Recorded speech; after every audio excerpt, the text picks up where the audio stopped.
पिछले एपिसोड में हिमिको नाम की एक लड़की इस गेम के अंदर फंस जाती है और उसे इस गेम में भेजने के लिए उसके फ्रेंड से जिम्मेदार है। इस गेम में आने के बाद उसके साथ कुछ ऐसा होता है जिसके वजह से वो मर्दों पर विश्वास नहीं कर पाती और वो उन्हें मारना चाहती है और कुछ समय बाद वो रियोटो से मिलती है। अब आगे इस एपिसोड की शुरुआत में रियोटो हिमिको की तरफ सिर्फ देखता ही रहता है। तब वो नोटिस करता है कि उसके पास काफी सारा खाना है, पर उसे देखकर हिमिको यहाँ से भाग जाती है। रियोटो उसे रोकने की कोशिश करता है और कहता है कि मुझे बाहर आने दो प्लीज, मुझे तुमसे बात करनी है। पर ये सब हिमिको पर असर नहीं करता और वो गायब हो जाती है। रियोटो अब सोचने लगता है कि अब उसे क्या करना चाहिए, पर तभी उसे याद आता है कि बटूम गेम में रेडार है और उसके हाथ में लगा हुआ डिवाइस भी रेडार की तरह काम करता है। वो कहता है मुझे बस फोकस करना होगा। वो ध्यान लगाता है और रेडार शुरू हो जाता है और उसे किसी के हीट सिग्नेचर दिखाई देते हैं जो काफी धुंधले है। रियोटो कहता है वो ज्यादा नहीं हिल रहा होगा, इसी वजह से हीट सिग्नेचर थोड़े धुंधले दिखाई दे रहे हैं और वो इस तरफ जाने लगता है अपने हाथों में क्रैकर लिए। तभी उसे एक झाड़ियों में हलचल होती हुई नजर आती है और वो जोर से कहता है बाहर आ जाओ। और उससे एक आदमी जो एक महत्वपूर्ण काम कर रहा था वो डर के पीछे सरक जाता है। वो डरा हुआ होता है।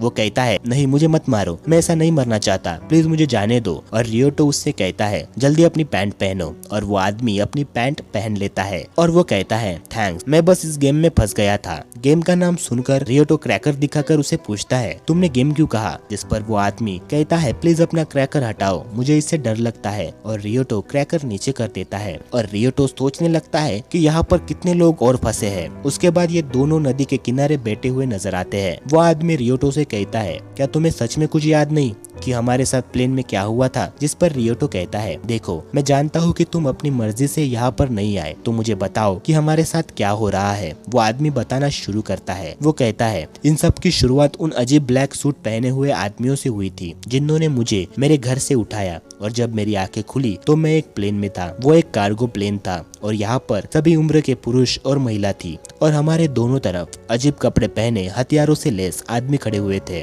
और तभी हमारे सामने लगी हुई स्क्रीन पर एक आदमी हमारे सामने आया। उसने कहा कि ये गेम आपको जरूर मजा दिलाएगी और उसके बाद उसने हमें बताया ये कार्गो प्लेन जापान से उड़ेगा और पैसिफिक ओशन में जाकर किसी आइलैंड पर रुकेगा और तुम सबको वहाँ छोड़ दिया जाएगा। ये वैसे तो एक आइलैंड है पर यहाँ पर खाने या पीने की कोई भी चीजें नहीं होगी।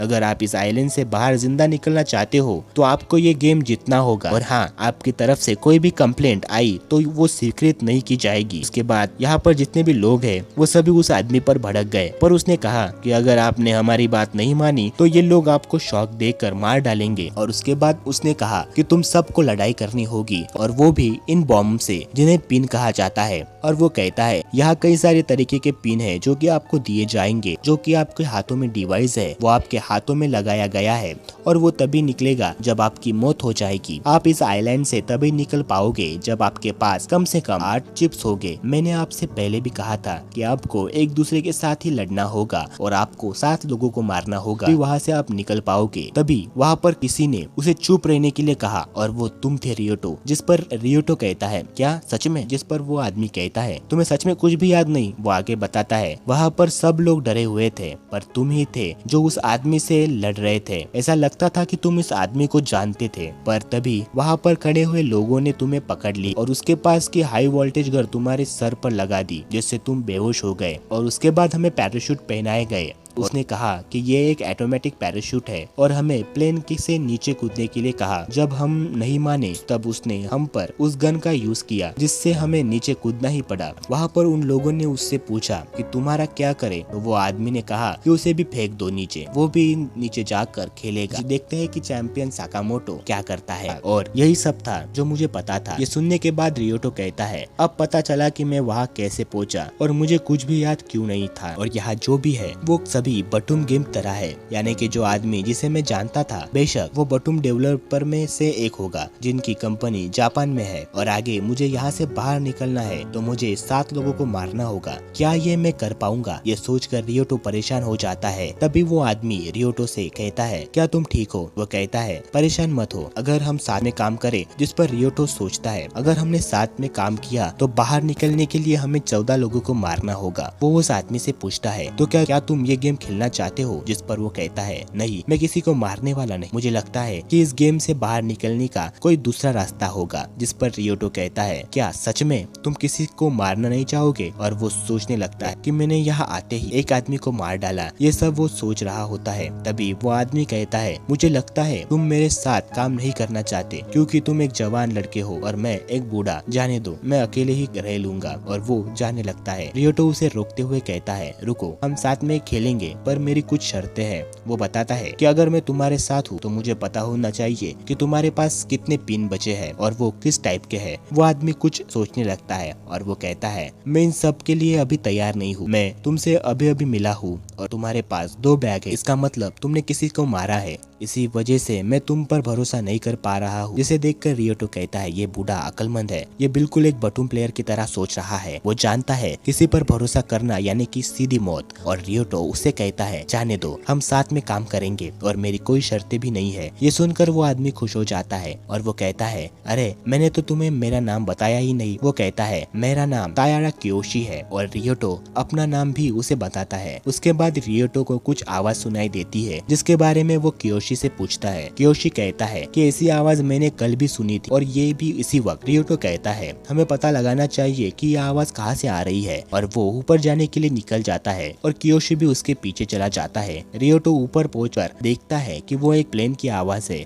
और वो देखता है कि उनसे कई सारे पैराशूट नीचे गिर रहे हैं। कि रियोटो कहता है ये आखिर क्या है। तब उसे याद आता है कि उसने उस लड़की के पास खाने के सामान देखा था, यानी कि वो लोग यहाँ जिंदा रहने के लिए हम सबको खाना बेचते हैं। थोड़ी देर के बाद कियोशी भी वहाँ पर आ जाता है। रियोटो उससे कहता है वो खाना है और रियोटो उसके पीछे भागने लगता है और कुछ ही समय में वो उस पैराशूट के पास पहुँच जाता है। पर वो देखता है कि उसके पास पहले से ही एक लड़की आई है और उसने वो बैग भी उठा ली है। रियोटो ये देखकर निराश हो जाता है पर तभी वो लड़की ब्लास्ट हो जाती है। रियोटो को ऐसा ही लग रहा होता है कि उस बैग में ही बॉम्ब था, पर जब वो देखता है तो वो बैग सही सलामत होता है। और तभी कोई वहाँ पर आता है और उस लड़की के हाथों से चिप निकालकर खाने की बैग लेकर वहाँ से चला जाता है। रियोटो ये सब देखकर सदमे में आ जाता है। वो सोचने लगता है अगर उस लड़की से पहले वो वहाँ पर गया होता तो वो भी मारा जाता। ये सोचकर ही वो डर जाता है और जोर से कहता है यहाँ जिंदा रहने के लिए लोग कुछ भी करेंगे, किसी को भी मारे डालेंगे। वो कहता है वहाँ नीचे सभी लोग अपनी जान बचाने के लिए असली जिंदगी में बटूम खेल रहे हैं। तभी यहाँ कियोशी भी आ जाता है। वो रियोटो से कहता है क्या